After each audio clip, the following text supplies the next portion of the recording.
இல்ல இது நம்ம வந்து ஃபேக்டா யோசிக்கணும். இது வந்து எப்படின்னா ஒரு கவர்னர் நடத்துற ப்ரோக்ராம். இது வந்து நம்ம தமிழ்நாட்டுல வந்து நம்ம கட்சி நடத்துற ப்ரோக்ராம் கூட கிடையாது. அப்படி பார்க்கும்போது டிஎம்கே ஆட்சியில் அவங்க பதவி ஏற்றுக்கிட்டப்பவும் வந்து ஃபர்ஸ்ட் என்ன பண்ணாங்க, அவங்க தேசிய கீதம் பாடிட்டு அப்புறம் தமிழ் தாய் வாழ்த்து பாடினாங்க. கரெக்டா? அப்புறம் எண்டில் வந்து இந்த வந்தே மாதரமும் தேசிய கீதமும் பாடினாங்க. இதுதானே பண்ணாங்க. அவங்களும் தமிழ் தாய் வாழ்த்து முதல்ல ஒன்றும் பாடல. இது வந்து கவர்னர் பண்றாரு. கவர்னர் பண்றதுல வந்து இப்போ வந்து ஒரு ஜிஓ சர்க்குலர் என்ன போயிருக்கு அவங்களுக்கு. ஸோ வந்தே மாதரமையும் நீங்க இன்க்ளூட் பண்ணி பாடணும் வைக்கணும் அப்படின்ட்டு. அப்ப தேசிய கீதம் வந்தே மாதரம், அதுக்கப்புறம் நம்மளோட தமிழ் தாய் வாழ்த்து. தமிழ் தாய் வாழ்த்து பாடியிருக்கோம்ல, நம்ம பாடாமலாம் எல்லாம் ஒதுக்கிலாம் வைக்கல. அதுக்கு எதுக்கு இவ்வளவு பெரிய இது சீன் போடணும்? இவங்க சீன் போட்டது வந்து இந்த 717 வந்து டாஸ்மாக மூடிட்டீங்க, நாங்க சொல்லிட்டே இருந்தோம், நாங்க வந்து கண்டிப்பா வந்து பழைய சிஎம் ஃபார்மர் சிஎம்ஓ தானே சொன்னாரு, நான் வந்த உடனே முதல்ல வந்து மது விலக்கை வந்து அமுல்படுத்திடுவேன், எல்லாத்தையும் மூடிடுவேன். இது வரைக்கும் மூடல.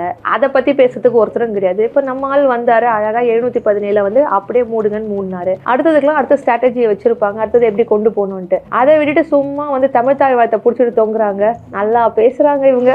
ஏங்க என்னங்க சும்மா பேசிட்டு இருக்காங்க அவங்க? அப்ப இவங்க ஆட்சியில பண்ணும் போதெல்லாம் எப்படி அதெல்லாம் வந்து அப்படியே ரொம்ப நல்லா இருந்துச்சாமா அவங்களுக்கு? இப்ப ஒண்ணுமே இல்லை. இப்ப வந்து என்ன, நம்ம தமிழ் தாய் வாழ்த்து வந்து 3வது பாடிட்டாங்க. இப்ப 2வது வந்து இவங்கெல்லாம் வந்து பதவி ஏற்றுக்கிட்டப்ப கூட வந்து பாடுறது ரொம்ப கண்டனத்துக்கு உரியது அப்படின்னாங்க. யாரு? கன்னிமொழி அக்கா வந்து சொன்னாங்க. கரெக்டா? டிஎம்கே பீரியட்ல வந்து அவங்க பதவி ஏற்றுக்கும் போது ஃபர்ஸ்ட் தேசிய கீதமும் அப்புறம் வந்தே மாதரம் தானே பாடுச்சு.